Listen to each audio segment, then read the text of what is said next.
father, what, 71? Yeah. With a six-pack and Six-pack. chest. Chest, tricep is crazy. Never My change. brothers, yeah, never touch weight a day in their life. I have an 18-year-old brother with freaking shoulder like this. And my older brother, like freaking chest, legs. The reason why I say I probably have the worst genetic is because I see them, even without them ever lifting weight, they already look like they're working out. And with like fucking my little brother got like six-pack. He's young, so that's okay. He's already got a six-pack abs.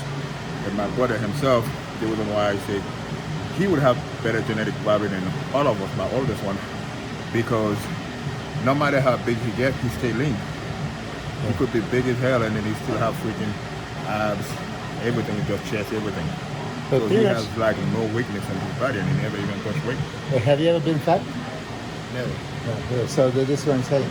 A problem is that you can't eat much, but if you eat enough, you can blow up like a goddamn enough. Yeah, if I could, that's the word is if I can. You know, Or I should say when I do.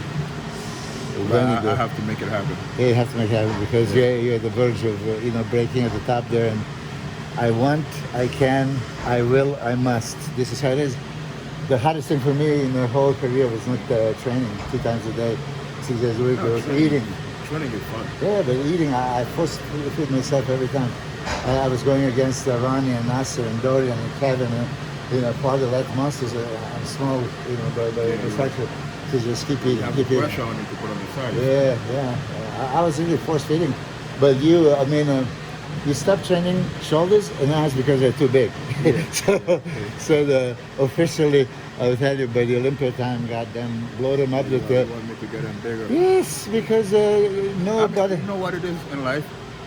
Anything that comes easy, you don't care for. Yeah. Like as soon as I touch weight, my arm blow up, my shoulders just. So I never really care for this.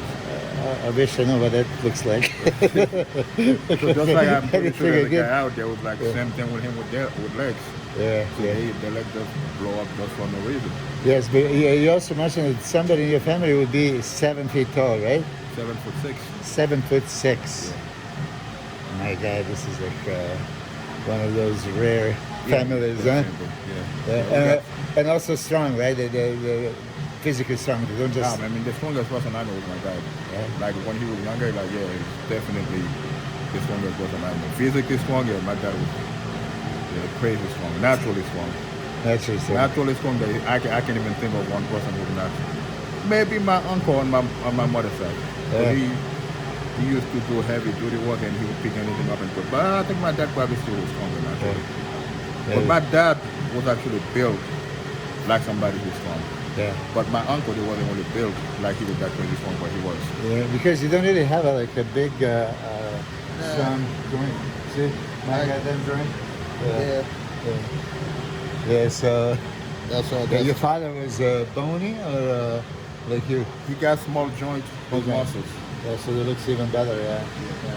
The bodybuilding, that's flex wheeler, you jump down like teeny tiny, and then muscle looks. I had a look at the goddamn bones. So it's so much harder. But one time you told me that as soon as you increase protein to like 10 ounce per sitting. You mean the last time? Yeah. The first time I did it, that was a while ago. I think that's when I was about to do my first pro show. I didn't actually. After I did my first pro show, I went to France for a week or 10 days, and being there, not able to eat, and traveling and stuff like that, and not able to sleep and eat and everything. So by the time I came back home, I was maybe 8 weeks out from the show, and I looked shredded, like I was like about to step up to the next day. I mean, everything was there because I wasn't eating when I was there because I couldn't sleep, I couldn't eat. So I came back home looking like I was still ready. But that following week, I had to go to Germany. So what I did was, since I already know I was gonna lose a lot of weight when I get to Germany, so before the week before I left for Germany, I upped my protein as much as I could. and I did that for a couple of days. Within like 3 or 4 days, I'm freaking look like a cartoon character. Cartoon character. Yeah. So he's the only pro bodybuilder that doesn't want to grow. I'm serious. Because It's not really, I don't want to grow. It's, I was actually talking to Patrick Moore just a minute about that. I have a vision in my head what I want to look like when I started competing. It never really what the demand is. Like I have a way when I look at my physique that really that like then I have to like the way that I look. When I have like a streamline and stuff like that, I'll tell you what, it might sound stupid for people. When I first started training, I trained like a good they'll probably say it's a black guy thing, but it's not. I trained for like a good 6-7 years without ever training legs. Because I feel like as soon as I started training legs, they got big and I didn't like that stupid looking big leg. I wanted to have a streamlined flow physique that have a certain look to it. But I understand because of bodybuilding, I have to kind of step things up. But you gotta understand for me myself, the way that I see myself is not really. Yeah, you visualize that. I visualize myself looking away. Because you see me, I'm always covered up. So I don't really get into this for the public. I like it for myself to know this is how I want to look and this is how I look. But if I want to get further, I understand that there's a couple things that I have to do, changes that I have to make, which I'm willing to do that. But as soon as I'm retired, I'm going to be sexy as fuck. So there'll be a time for that because when I retire, I know that's when I'm going to have the look that I want, and which is not that big look. I like to maybe be like 220 pounds to 25. I don't, but I'll tell you this one because when I was like 280, and so I just want to go down to 220, and then it was too uncomfortable, too big. But then when I get down to like 220, I say, I wish I went back to 280. Because listen, it's about a muscle you like. I mean, what about if it looks good at 220? Yeah, if it looks good. But listen, your structure like this. I mean, you're 270 now, right? 272. How are you going to lose 50 pounds from here? No, I can. I'll smoke a lot of crack. Yeah, shit. I mean, if I stop working out the way that I'm training, and plus I don't eat anyway, I'm pretty sure eventually it'll probably take me a while, but the weight gradually gonna come down. But you don't eat anything anyway right now, so what are you gonna do? From this point on to lose it? Well, I drink a lot of calories from liquid, so if I'm not doing anything, I probably won't even get that. The rest. Yeah. But okay, say you had a vision of the way you want to look. Are you now close to that, or what is exceeding? Because what is your vision? I had my 1997 look that I had on the stage. This is pretty much how I envisioned it when I started bodybuilding. But then I spoiled it with more size. I didn't like it. My vision look was, I would say, when I first turned pro, when I was like 5 weeks out. 5 weeks out. 5 weeks out when I first turned pro. That's my vision look. I was very tight, streamlined, very decent size, not small, but big, but very, very pleasing. But once I started adding more size to that, it's not really. You got on. That's why my abs look like that, because I always picture myself just standing there. I don't like the whole thing. You have to flex to look good. I like the fact that if I can stand like this, everything should flow like looking. I like the fact if I'm standing, it look like I'm posing. But once you start putting on more size, you got thing hanging here, thing hanging there, so you have to kind of sack it in. And I don't like to be doing all that. I think that you stand out as far as just standing relaxed there. For me, I think that the front relaxed pose is most important because just look good standing there.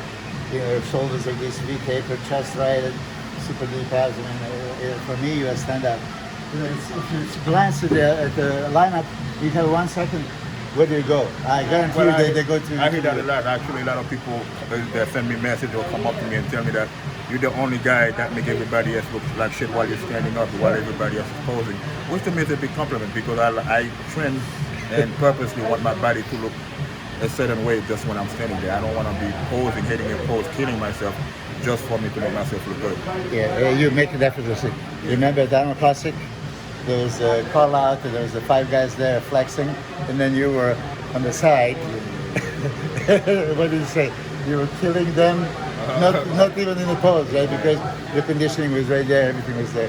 That's what I think it should be done always. I mean, to me, that's the way I feel like it should be, because if you look at guys that icon of this sport, like Arnold, all those guys from back in the days, my leg is way bigger than theirs compared to other body type. Yeah. Seriously, bro. From top to Yeah, bottom, yeah. from balance, my leg is way more balanced than their legs compared to their upper body. I don't know why people now trying to give me shit. I was like, yo, those are the guys who inspire me to look like this. Yeah. So now you guys see the icon, they're the one that everybody is supposed to be like. But now I see like it's the main focus is the guy can get on stage with puny arms like this, Yeah, big leg. and they don't even look at that.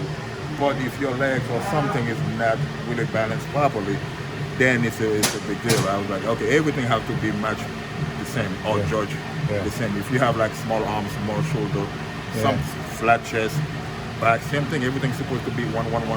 Yeah, balanced. If one guy's like missing 5-6 different body parts, and I'm only missing like first of all, when I'm on stage, my leg is probably bigger than most of the guys I'm on stage with. Yeah. It's just that my upper body makes it seem like Yeah. it's a little bit undersized. Yes.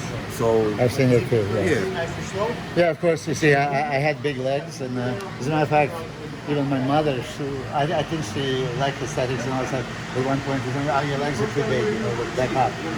But just because some guys do have a tricky legs, right? And then you standing next to them, they would say it's a weakness. But I agree with you. Yeah, but with me, as a balance, like I said, when I first started training, I never liked the legs. I felt like it. you didn't want them. I never wanted them because I think it makes you look. Because most of it's what you see. Like I said, I grew up as a kid in Haiti. I look at those guys like Arnold Schwarzenegger, I see them like I'm like, damn, that's beauty. But when I started coming up and I see bodybuilders coming up, all I see is them walking like this. So to me, I never wanted to look like that. So that's why I never wanted the whole leg thing because I think it looks stupid just walking like that. I never wanted to look like that. So now that's what it's all about. So I have to find my own way and make it work for me. Yeah. Well, as you know, I'm one of your biggest fans, and I'm your coach. You know, and I'm so proud of everything that they have done. And it didn't pay off yet, but hard work pays off eventually. So that's what we're going to award you tomorrow. I hope so.